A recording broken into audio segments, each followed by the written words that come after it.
Mein Name ist Lukas Watzl und ich bin Schauspieler. Augenscheinlich kann man dieses von innen entdeckte Fluidum weder sehen, noch hören, noch riechen. Kann man es wägen oder messen? Nein. Kann man es unter dem Mikroskop betrachten? Nein. Aber Dann muss ich mich ernstlich fragen, ob es existiert.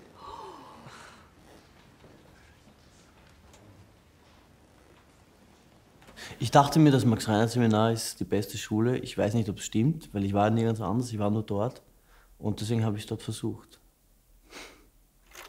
Also am Anfang war es sehr schwierig für mich, das Studium. Aber es ist von Jahr zu Jahr besser geworden. Ich hatte am Anfang so einen Erfüllungsdruck,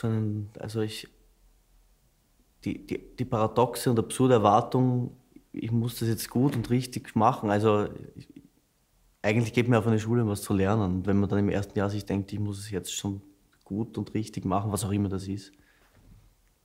Ja, also was geholfen hat, waren dann halt Lehrende, die einem, weiß ich nicht, die Spielfreude und eine gewisse Entspannung wieder zurückgeben.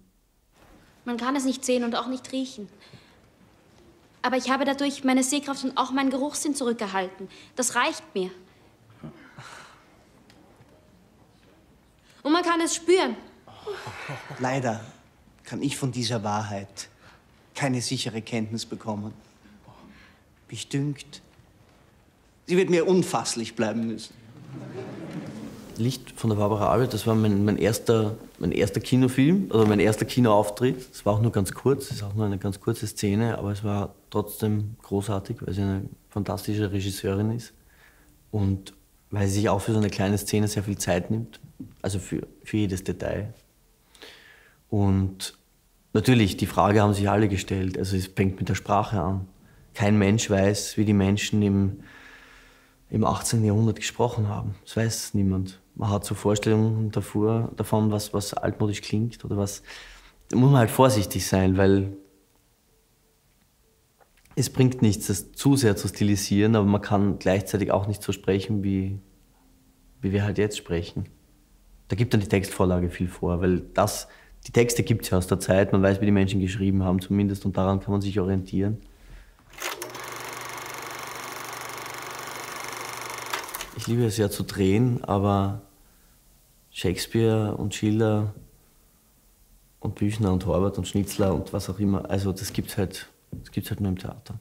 Deswegen ist es so großartig, jetzt im Theater engagiert zu sein, weil man die Möglichkeit hat, sich wirklich mit diesen großen Stoffen auseinanderzusetzen.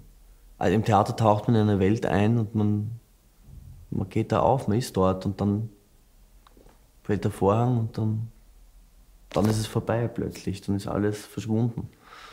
Diese Welt, in der man sich 1, 2, 3, 4 Stunden bewegt hat.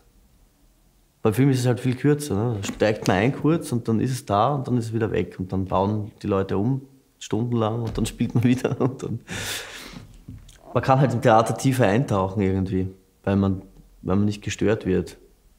Weil niemand rundherum geht und irgendwelche Kabel verlegt und so. Markus, Simon. Ich habe erst gestern mit dem Kurt über dich geredet. Der Könner vom Stadl ist übers Wochenende da. Wir haben gewettet, wo du gerade bist. Ich habe gewettet, noch immer Berlin. Ich glaube, es ist sehr wichtig, dass man sich nicht so fest verfährt in einer Idee. Weil in dem Moment, wo man jemand anderem gegenübertritt und das mit jemand anderem spielt, können so viele andere neue Dinge passieren, die man sich gar nicht gedacht hätte. Und dafür sind ja Proben da.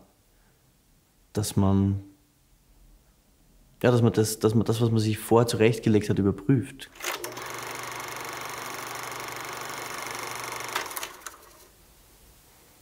Also, wenn es ein Ziel gibt, dann die Menschen zu treffen oder mit den Menschen weiterzuarbeiten, mit denen man eine gemeinsame Vision hat oder mit denen man ja die Haltung teilt, die man selber hat oder wo man das Gefühl hat, dass man was erschaffen kann, mit dem man selber einverstanden ist. Das ist wahrscheinlich das Größte, was man erreichen kann.